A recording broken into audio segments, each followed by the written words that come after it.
এই বেডি সামান্য অভ্যাস, আজ 60 বছর 45 বছর ধরে বেডি চায়।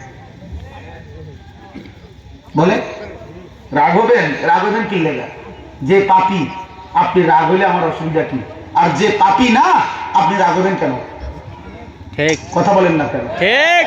হ্যাঁ, আমরা অপরাধী হইলে আমাদের গায়ে লাগলে আমার সমস্যা কি? আপনার আড্ডিত লাগলে আমার অসুবিধা।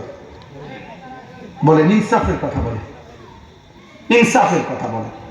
আজকে আমরা ভেবেছি আমরা মুসলমান, আমরা সংখ্যাগরিষ্ঠ মুসলমান, অভিভাবক পর্যায়ের যাদের ছেলে আছে, মেয়ে আছে, বিবি আছে, আমরা ভেবেছি স্ত্রী সন্তানের জন্য একটা ঘর, একটু জমি, খাট পালং, সোফা, ফার্নিচার, আসবাবপত্র, এটার ব্যবস্থা করে যাওয়া পুরা হায়াত মিলাইয়া এরই নাম জিন্দিগি।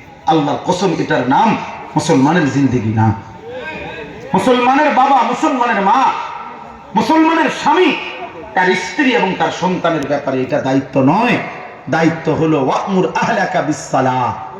কোরআনে আল্লাহ বলছেন, তুমি তোমার পরিবারের সদস্যদেরকে নামাজের আদেশ করো।